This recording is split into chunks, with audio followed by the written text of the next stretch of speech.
નમસ્કાર દર્શક મિત્રો, હું છું આશ્લેષા પટેલ અને આપ જોઈ રહ્યા છો અરવલ્લી ન્યૂઝ. અરવલ્લી જિલ્લાના મોડાસાની બેંક ઓફ બરોડાની અગ્રણી જિલ્લા બેંક દ્વારા નાગરિકોને તેમના નાણાકીય અધિકારો અંગે જાગૃત બનાવવા માટે તેમજ દાવોના કરાયેલા થાપણો, વીમાની આવક, ડિવિડન્ડ, મ્યુચ્યુઅલ ફંડ બેલેન્સ અને પેન્શન જેવી નાણાકીય રકમ ફંડમાં અટવાયેલ કરોડોની મૂડી પાછી મેળવવા કેન્દ્ર સરકારે શરૂ કરેલ ઝુંબેશ તમારી મૂડી તમારો અધિકાર માટેની શિબિર યોજાઈ હતી.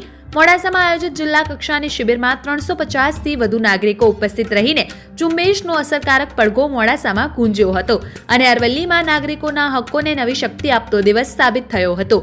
કાર્યક્રમ દરમિયાન સ્ટેજ ઉપર 24 દાવેદારોના દાવા પ્રમાણપત્રો આપવામાં આવ્યા હતા. વિવિધ બેંકો અને નાણાકીય સંસ્થાઓ દ્વારા કુલ ₹31 લાખના દાવાઓને સ્થળ પરથી મંજૂરી આપવામાં આવી, જે શિબિરનું મુખ્ય આકર્ષણ રહ્યું હતું.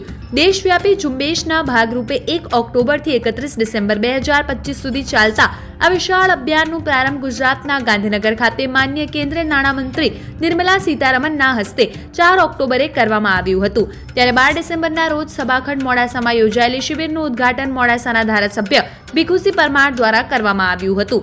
કાર્યક્રમમાં જિલ્લા collector Prashasti Parekh, bank of Baroda અરવલ્લીના રિજનલ મેનેજર દેવેન્દ્ર બોન્ડે, આરબીઆઈના ડીજીએમ, એલસીબીસીના પ્રતિનિધિઓ, નાબાર્ડના અધિકારીઓ તેમજ વિવિધ બેંકોના અધિકારીઓ અને નાગરિકો મોટી સંખ્યામાં ઉપસ્થિત રહ્યા હતા. અતિથિઓએ આ પહેલને પ્રશંસનીય ગણાવતા જણાવ્યું કે આવી શિબિરો નાગરિકોને નાણાકીય હક્કોની સુરક્ષા અને નાણાકીય સમાવેશન માટે અત્યંત મહત્વપૂર્ણ છે.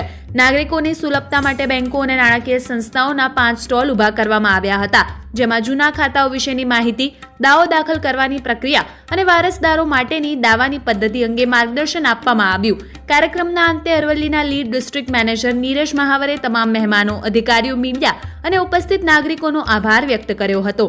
વૈભવ રાઠોડ, અરવલ્લી ન્યૂઝ, મોડાસા.